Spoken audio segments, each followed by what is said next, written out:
Na san by now sababbin aure na ƙarshen Disamba da farkon Januwari suna nan suna cike da mamaki, suna ta yi wa kansu tambayoyi kamar irin su, a'a, ya aka yi na ga haka?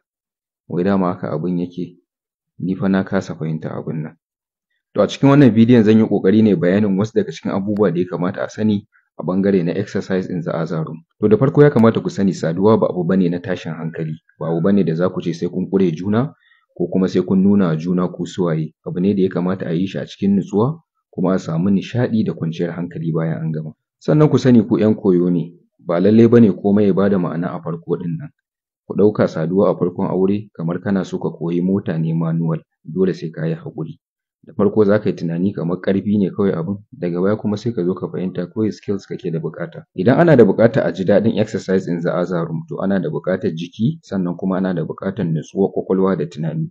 So a farkon aure ana samun jiki ɗin sai dai kuma ana rasa nutsuwar ƙwaƙwalwa da tunani saboda akwai fargaba, akwai tsoro, akwai gajiya, akwai damuwa, wannan duk abubuwa ne wanda ake ɗebo su a lokacin biki. To a farkon aure majority kawai ana yi ne, amma sai daga baya ake samun nutsuwa ta ƙwaƙwalwa ake sabawa, to shi ne kuma sai a fara jin daɗi ɗin. Sannan yana da kyau a ringa ɗaukar lokaci sosai ana yin wasanni, wata tun a nan take samun nutsuwa da kwanciyar hankali. Wasannin nan sukan iya farawa tun daga maganganu da za ku fara yi wa juna tun kafin a je inda za a je. Idan ya zamana babu ni'ima sosai akan iya amfani da water based lubrication, akan iya siya a pharmacy ko a chemist sai a ringa amfani da shi. A addinin musulunci abu biyu aka hana, shi ne a yi lokacin da ake yin jinin al'ada ko kuma a yi ta hanyar bahaya. Sauran abin da ya rage kuma ya rage naku. To duk abin da za a yi ya zamana akwai kwanciyar hankali, akwai tsafta, sannan kuma ba cutar da juna. Sannan idan an zo yin gundarin exercise in the other room, minti 3 zuwa 7 zuwa 15 ya wadatar. Ƙasa da minti 3 za ta iya yiwuwa akwai matsala, sannan a kai ango zan baka shawara kar kai sauran neman magani don ta yiwu still babu nutsuwa ne a tattare da kai, shi yasa ka kawo da wuri. Idan kuma ka haura minti 15 wannan ribar kafa ce. Sannan girman halittar namiji ba shi yake determining daɗin da za a ji ba.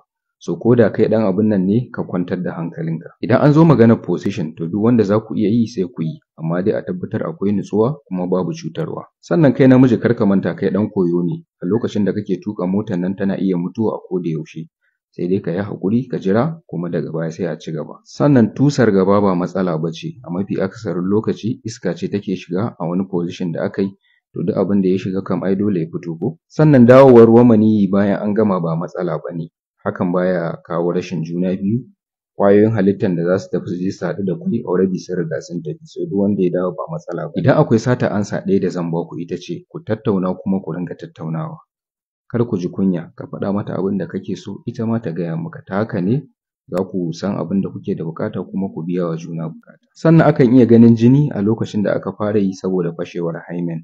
Ba lallai kowace mace sai ka ga wannan abun ba, saboda akwai wadda ake haifa babu hymen ɗin nan, ko kuma wanda yake fashewa tun a baya, ta yiwu wajen tsalle-tsalle ko wani dalili. Idan jini ya yi yawa kuma ya ƙi ya tsaya, to a je asibiti. Idan kullum idan za a yi sai an ga jini, to shi ma yana da kyau a je asibiti.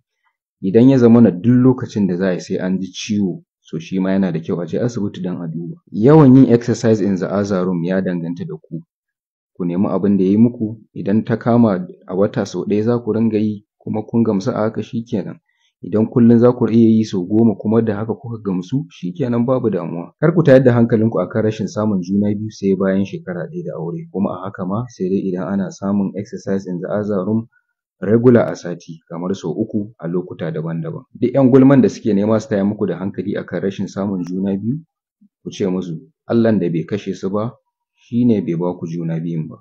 A ƙarshe almuhimmin abin da ake da buƙata a exercise in the other room, ku biyu ku biya wa kanku buƙata cikin nutsuwa da nishaɗi ba tare da kun cutar da juna ba, shi kenan.